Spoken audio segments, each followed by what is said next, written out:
Hi అండి, మీ money kitchen ఛానల్కి స్వాగతం అండి. ఈరోజు మనం సబ్జా గింజలతో పాయసం చేసుకుందామండి. చాలా సింపుల్గా అయిపోద్ది, చాలా బాగుంటుంది. నేను ఈ గ్లాస్ సబ్జాలు నానబెట్టుకున్నానండి. ఒక గంటకు ముందు నానబెట్టాను. అయితే ఇలా కప్పున్నర అయినాయి. కప్పు సరిపోలేదని వేరే గ్లాస్లో తీసుకున్నానండి. ఈ గ్లాస్తో నానబెడితే ఒక గంట ఇలా అయినాయండి. అయితే దీంతో చాలా సింపుల్గా అయిపోద్ది. ఒక అరకప్పు బెల్లం, ఒక అర లీటర్ పాలు కాసి ముందు పక్కన పెట్టుకోవాలండి. బాగా కాసేసుకుని పక్కన పెట్టుకున్నాను. కొంచెం జీడిపప్పు, ఒక 5-6 యాలక్కాయలు ఇలా పొడిని చేసి పక్కన పెట్టాను. తయారీ విధానం చూపిస్తాను. చాలా సింపుల్ అండి. చూడండి, కొన్ని నీళ్ళు పోసుకుందాం. నిన్న వద్దు, 2 స్పూన్లు నీళ్ళు పోసుకుని ఈ బెల్లం ఇందులో వేసి కరగబెట్టేసుకుందాం. కొంచెం కరగబెట్టుకుందాం. పానకం రావద్దు, బెల్లం కరిగే వరకు ఉంచుతాం.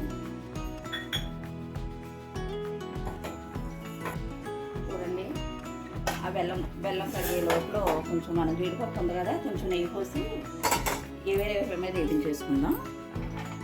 ఇలా జీడిపప్పు వేపించేసుకుందామండి. కొంచెం నెయ్యి పోసి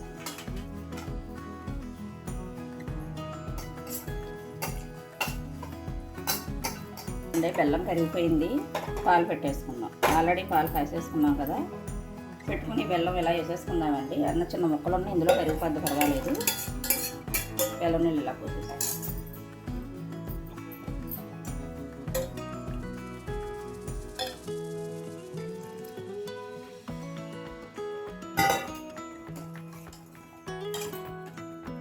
సరే, యాలక్కాయలు పొడి తీసుకున్నాం కదా మనం, యాలక్కాయలు పొడి వేసేసుకున్నాం.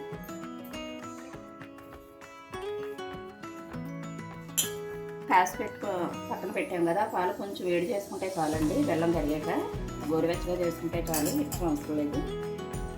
ఇప్పుడు మనం సబ్జాలు నానబెట్టి పక్కన పెట్టుకున్నాం కదా, సబ్జాలు వేసేసుకుందాం.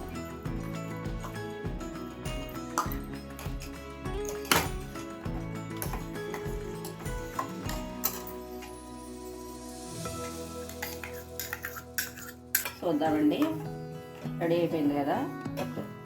ఒక బౌల్లో తీసేసుకుందాం. చూడండి, జీడిపప్పు వేపించుకున్నాం కదా. డ్రై ఫ్రూట్స్ ఇంకేం అవసరం లేదండి.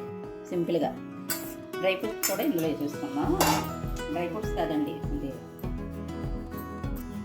డ్రై ఫ్రూట్స్ అన్నీ కాదు, ఒక జీడిపప్పు మాత్రమే వేసుకున్నాం. చూడండి, సబ్జా పాయసం చాలా బాగుంటుందండి.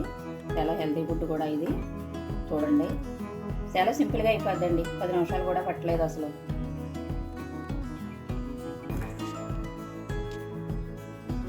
ఈ వంట మీకు నచ్చితే లైక్ చేయండి, షేర్ చేయండి, సబ్స్క్రైబ్ చేసుకోండి, కామెంట్లో చెప్పండి. వీడియో చూసి వదిలేయకండి. సపోర్ట్